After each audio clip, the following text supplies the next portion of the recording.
مصر کے اندر حضرت موسیٰ علیہ السلام نے ایک کبتی کو تھپڑ مار دیا تھا۔ قرآن مجید کے دامن میں یہ واقعہ موجود ہے۔ تو آپ کی جلالت اور آپ کے زور کی تاب نہ لاتے ہوئے وہ وہیں ڈھیر ہو گیا اور اس کی موت واقع ہو گئی۔ تو مصر کے حالات کشیدہ ہو گئے اور حضرت موسیٰ علیہ السلام کو مصر چھوڑنا پڑا۔ تو وہ شہر مدین کی جانب جا رہے تھے کہ راستے کے اندر ایک کنواں تھا، وہاں کچھ لوگ اپنے جانوروں کو پانی پلا رہے تھے۔ تو حضرت موسیٰ نے دیکھا کہ دو پردہ دار خواتین ہیں، وہ اپنے جانوروں کو ایک سمت لیے کھڑی ہیں۔ سمجھ گئے کہ مردوں کے ہجوم میں آنا نہیں چاہ رہی، ان کا حیا مانے ہے۔ تو آگے بڑھے اور ان کے جانور ہانکے اور ان کو سیراب کیا اور پھر ان کی جانب ہانک دیے۔ وہ واپس گئیں اور اپنے والد بزرگوار سے کہا کہ ایک سال نوجوان جس کی آنکھوں میں شرم و حیا تھا، اس نے ہمارے ساتھ یہ مہربانی کی۔ تو ان کے والد گرامی نے کہا کہ جاؤ اس کو بلا کے لاؤ۔ قرآن مجید میں اس کا ذکر کیا گیا، فَجَاءَتْهُ إِحْدَاهُمَا تَمْشِي عَلَىٰ اسْتِحْيَاءٍ، ان میں سے ایک خاتون حیا میں سمٹی ہوئی حاضر ہوئی۔ اس نے کہا کہ ہمارے والد گرامی آپ کو بلاتے ہیں، آپ نے ہمارے ساتھ جو مہربانی کی ہے اس کا وہ اجر دینا چاہتے ہیں۔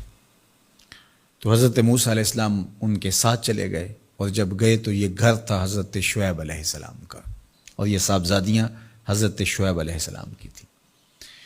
تو اس خاتون کا شرم و حیا کے ماحول میں حضرت موسیٰ علیہ السلام کو یہ کہنا اور چل کے اس انداز سے آنا، قرآن نے اس کی حکایت بیان کی ہے۔ تو خدا کو پسند ہے کوئی خاتون حیا کے ماحول میں آئے تو اللہ اس کی آمد کو اور اس کے آنے کو قرآن کا عنوان بنا دیتا ہے اور قرآن کی حکایت بنا دیتا ہے کہ جو خاتون حیا کے جوہر کی مالکہ ہو وہ اللہ کو کتنی اچھی لگتی ہے۔ اللہ اکبر۔ حضرت نبی اکرم صلی اللہ علیہ وآلہ وسلم کا فرمان حیا کے حوالے سے، الحیاء من الایمان، حیا ایمان سے ہے۔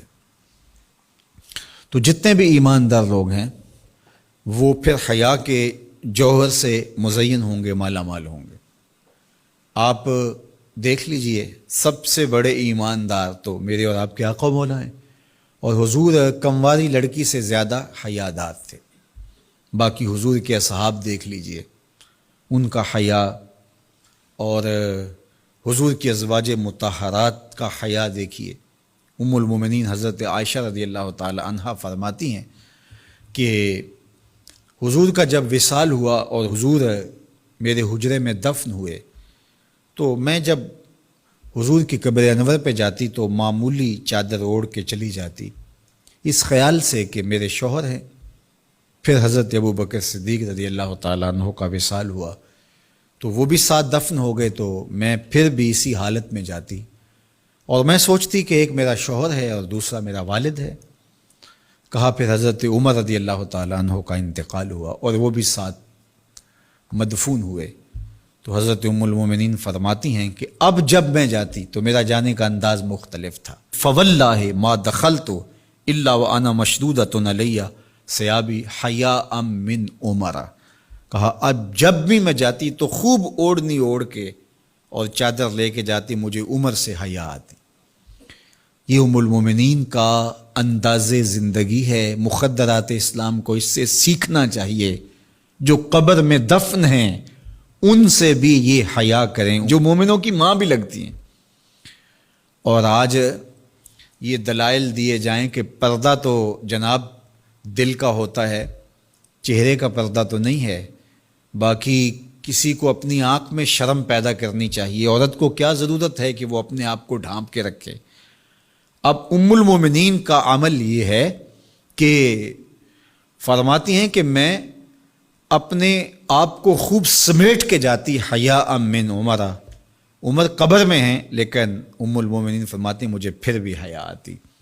اور حضرت سیدہ طیبہ طاہرہ حضرت فاطمہ تو زہرا رضی اللہ تعالی عنہا نے کہا کہ عورت کے لیے بہترین پردہ یہ ہے کہ اس کو کوئی غیر مرد نہ دیکھے اور وہ غیر مرد کو نہ دیکھے۔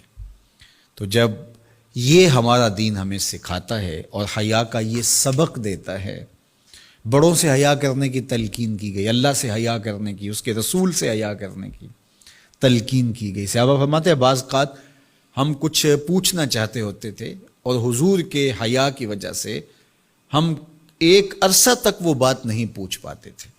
آج دادا کے سامنے بچے جس طرح بات کرتے ہیں اور جس طرح بچوں سے حیا کا جوہر ختم ہو گیا ہے اور اس کو وہ تہذیب نو کا کرشمہ سمجھتے ہیں اور جدید دور کی کرامت سمجھتے ہیں، یہ دور جدید کی کرامت نہیں ہے، یہ جاہلیت ہے۔ بڑوں کا احترام اور بڑوں کی عزت، یہ زندگی کا جمال۔